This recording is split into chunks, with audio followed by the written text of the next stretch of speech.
I want to talk about something that most families and even many attorneys don't see clearly until it's too late. Legal conflict around aging parents rarely starts with a bad document. It doesn't usually begin with a flawed trust or a poorly written power of attorney or even intentional wrongdoing. It starts with stress. It starts with miscommunication. It starts with burnout.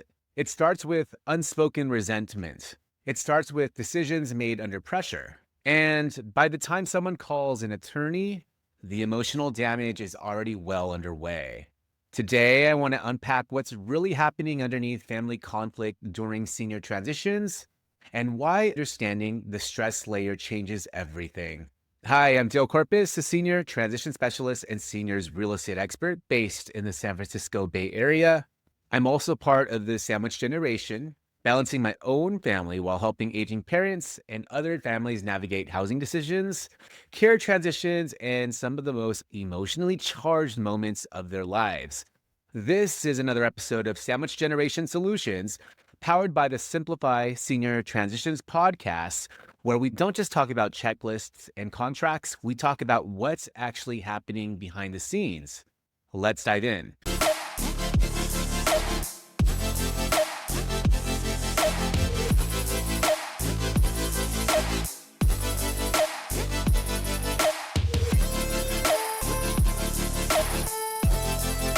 So let's start off with where family transitions actually break down.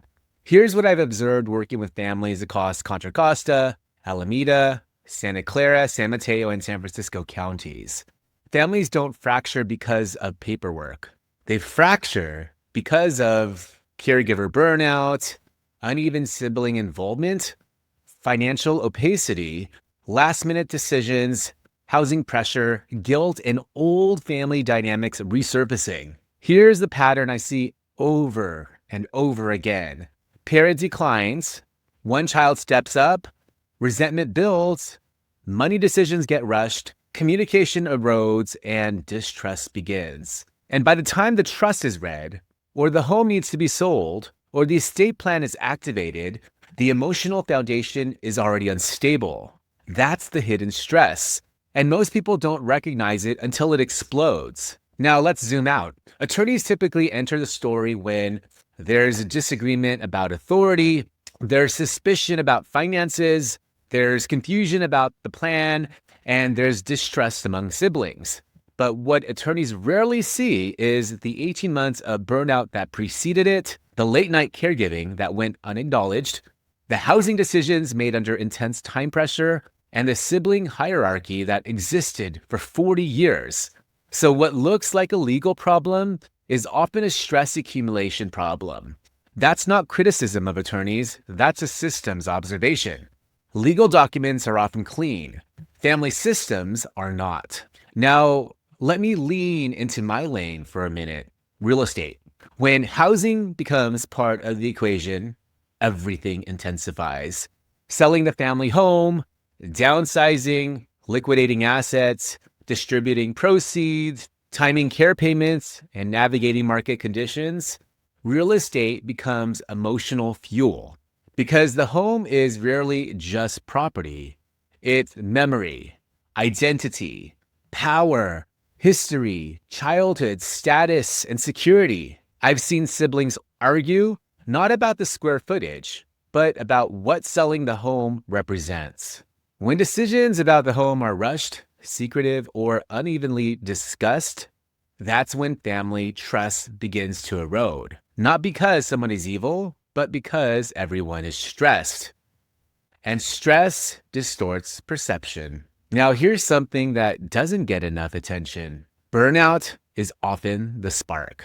One adult child, usually the local one, becomes the default caregiver. They coordinate appointments, they manage medications, they handle emergencies, they make housing calls, and they take the emotional hits. Meanwhile, another sibling might say, I just want to be involved. But involvement without execution feels like criticism to the exhausted sibling. That's when resentment forms. And once resentment forms, every decision feels loaded. Every financial move feels suspicious, every delay feels intentional, and every mistake feels personal. By the time legal counsel is called, the fight is already emotional, not legal. So what can professionals do earlier? Here's a shift I believe in. Instead of reacting to crisis, we collaborate earlier. That means encouraging transparent financial conversations before urgency, bringing in care planning before burnout peaks, aligning siblings before decisions are forced, and coordinating professionals instead of operating in silos. When realtors, care managers, attorneys, fiduciaries, and home care agencies communicate early, conflict decreases. When they don't, stress compounds quietly. This isn't about eliminating conflict entirely. It's about reducing preventable conflict. And that requires professionals to see the ecosystem, not just their lane. So why does this matter to families? If you're a family member listening to this and you're sensing tension, don't ignore it. Stress compounds quietly. Have the uncomfortable conversations early. Ask, who's handling what? How are decisions being communicated? Are we aligned on financial transparency? And is one sibling carrying more emotional labor than the others? You don't wait until a pipe bursts to check the plumbing. So don't wait until relationships fracture to address issues. So why this matters to attorneys and professionals? If you're an attorney, fiduciary, or care professional listening, most litigation isn't about greed. It's about fear, fatigue, miscommunication, and years of unequal burden.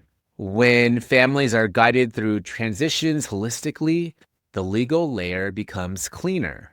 When housing, care, and financial conversations happen earlier, the documents hold up better later because they're built on emotional stability instead of crisis.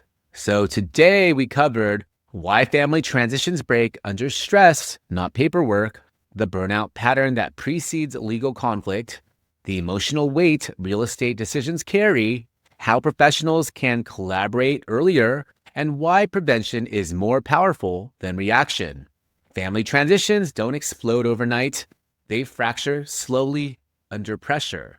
And when we understand that, we can intervene earlier. This has been another episode of Sandwich Generation Solutions, powered by the Simplify Senior Transitions podcast. If your family is navigating housing decisions, care transitions, or you're sensing stress building before things escalate, I can help. Schedule a free consultation and learn more about my services at www.simplifyseniortransitions.com.